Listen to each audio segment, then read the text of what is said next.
Vous êtes la preuve que le changement est possible et que nous pouvons le faire ensemble.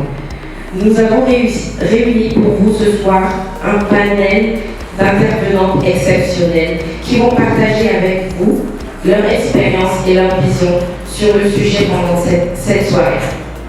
Nous allons également avoir la chance de découvrir d'autres expériences à travers le public lors du temps de questions-réponses.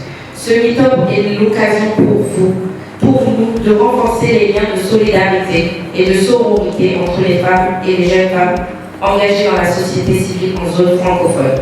Ensemble, oui, nous pouvons créer des synergies, des partenariats, des alliances et des actions pour faire avancer nos causes communes. Je vous souhaite une excellente soirée et j'espère que vous allez apprendre, échanger et vous amuser tout en découvrant de nouvelles perspectives et en créant des liens durables. Ensemble, nous sommes plus forts.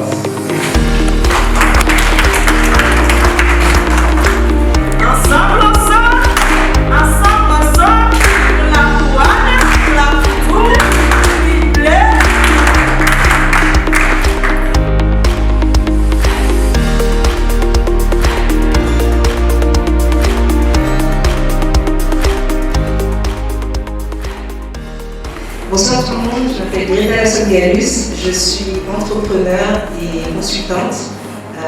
J'ai 32 ans, j'ai co-créé ou participé à la création d'une bonne dizaine d'entreprises depuis maintenant 5 ans. Et aujourd'hui, je suis à la tête de mon agence de consulting qui est spécialisée dans le soutien et les appuis justement des acteurs de la société civile, notamment à travers des pôles comme l'inclusion financière des jeunes filles en seconde rurale.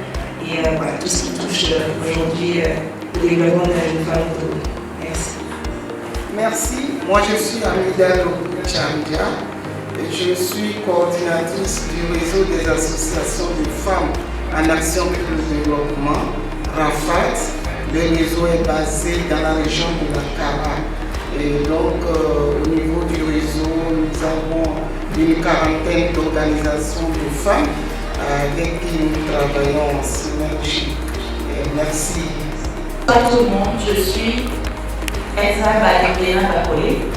Je suis militante féministe radicale et je suis également spécialiste des questions de violences sexuelles et sexistes ainsi que de santé sexuelle et reproductive, mais je suis surtout membre fondatrice du mouvement Girls Motion au Togo par exemple, et également membre fondatrice du Front africain des féministes radicales, laïques et universalistes, qui comporte un certain nombre de féministes de par l'Afrique. Merci beaucoup. Je suis Anne-Pauline Pédy, fondatrice de l'Organisation pour la promotion du développement de la femme, directrice exécutive du réseau de Togo, un réseau de une cinquantaine d'organisations et d'une trentaine d'individus qui œuvrent pour l'épanouissement de la femme, de la jeune fille au Togo. Donc nous avons notre siège à Lomé, dans le quartier à Bamako, une antenne à Gabon. Et donc nous sommes dans le domaine des droits humains et de la femme. Je suis féministe, activiste féministe radicale. Et je suis également spécialiste genre. Et actuellement, j'interviens au ministère des Armées sur un projet d'intégration du genre et d'autonomisation de la femme dans le secteur de la défense. En dehors de cela, je suis consultante, je suis militante, comme je l'ai dit un peu plus tôt.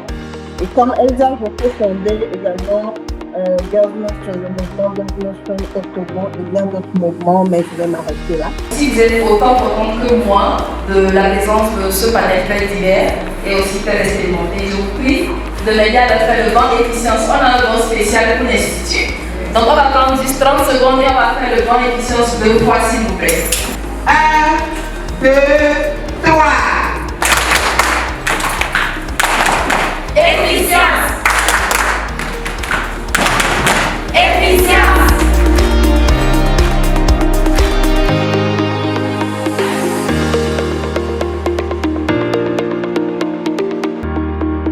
Qu'est-ce que vous pensez quand on parle de solidarité institutionnelle? C'est quoi la sororité? Quand on prononce le mot, il faut penser à la solidarité. il faut penser au partage. Il faut penser au lien entre nous, en tant que personnes physiques femmes, et pour aller plus loin maintenant, quand nous devons parler de sororité institutionnelle, c'est parler de la solidarité, du lien qui doit être ou qui est entre nos organisations de femmes. Et en pensant à cette sororité, je me dis qu'il faut penser à la solidarité, mais comment?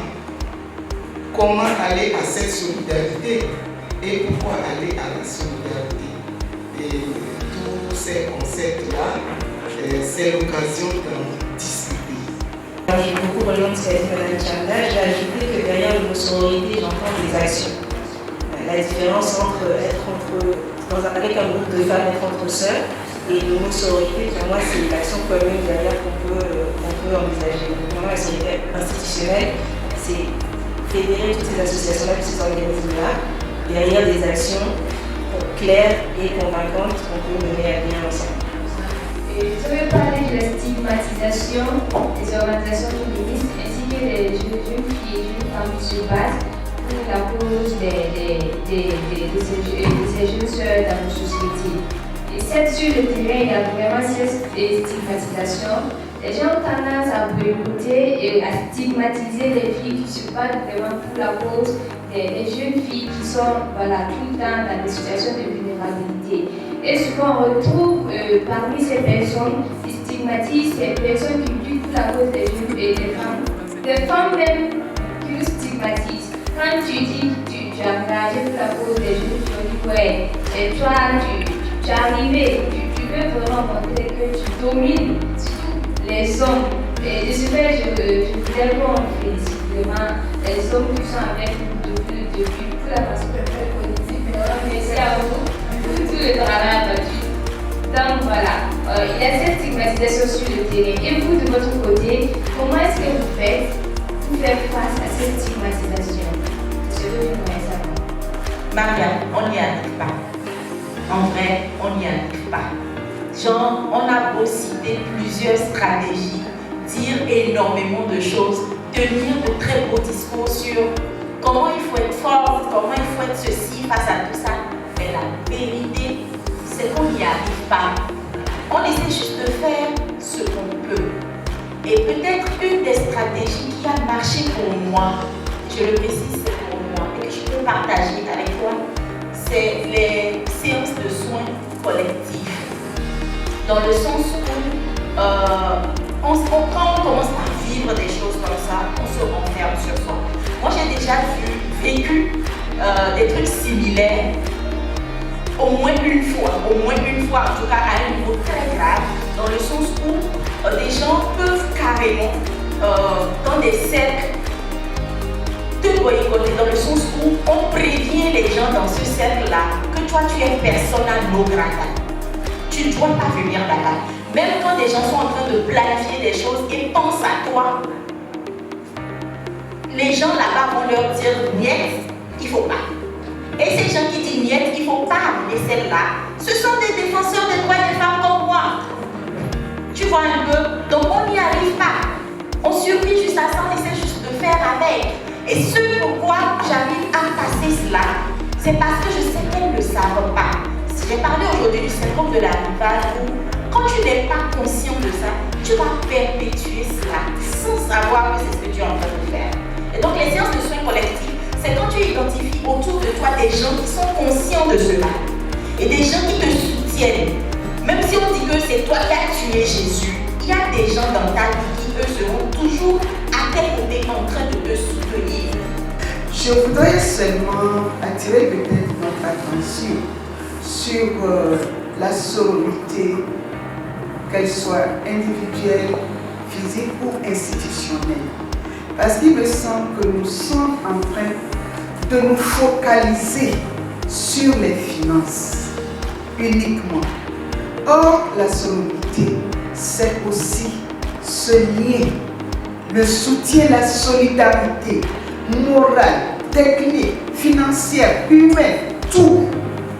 Parce que selon l'intervention d'une sœur ici et de madame, parfois on a plus besoin du soutien moral dans nos actions que des finances. Sinon, c'était la seule phrase que je voulais ajouter. Alors, comme Caroline, je veux dire merci déjà pour avoir mis en place ce meet-up. Parce que dans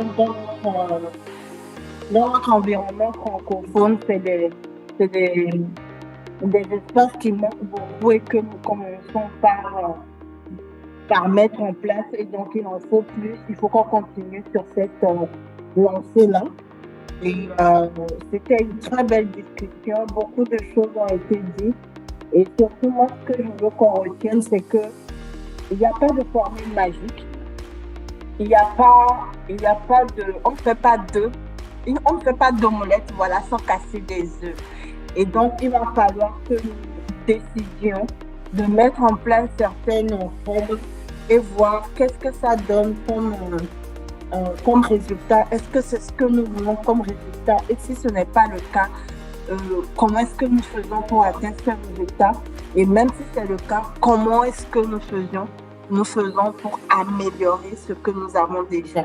Donc, c'est toujours dans cette optique que nous devons penser, toujours penser à la déconstruction et à l'amélioration des systèmes que nous avons mis en place. Merci beaucoup. Merci. Ça a été un plaisir de me retrouver à ce meet-up sur les questions de sororité institutionnelle. C'est une question qu'on aborde souvent très rarement, donc ça a été un plaisir. Merci à tous les autres anciens panélistes. Au-delà de venir partager l'expérience, ça a été aussi un moment pour moi d'en apprendre beaucoup. Donc merci infiniment à Roessi déjà pour l'invitation, mais aussi pour le travail abattu au quotidien pour les organisations féministes francophones. Donc voilà ce que je pouvais dire. Et je réponds rapidement à la question dans le chat en ligne. En réalité, le leadership horizontal, personnellement, je dirais que ça n'existe pas. Il y aura toujours quelqu'un qui va devoir avoir le lead proéminent. C'est juste qu'il faut trouver les astuces pour que ça puisse fonctionner. Mais l'expérience qu'on a eue, parce que c'est le choix qu'on voulait au départ pour le Régiflimat, ça ne fonctionne pas toujours forcément. Il faut quelqu'un qui ait le lead proéminent, mais il y a une manière de gérer de manière à ce que ça puisse être un peu plus simple. Donc voilà, merci. Merci les panélistes.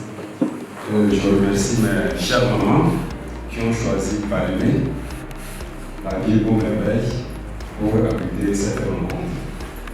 J'espère que les différents débats, les discussions et les interventions des uns et des autres seront des pistes pour aider les différentes organisations féminines à se hisser. Et quand la femme est au-dessus, quand la femme gagne, j'espère que c'est toute la famille, c'est tous les enfants qui gagnent. Merci, chère maman, pour votre engagement. Ensemble, ensemble, ensemble. Clap tout, triplé. Super. D'accord, merci beaucoup à tous les panélistes, merci de nous avoir accordé du temps malgré votre emploi du temps très chargé.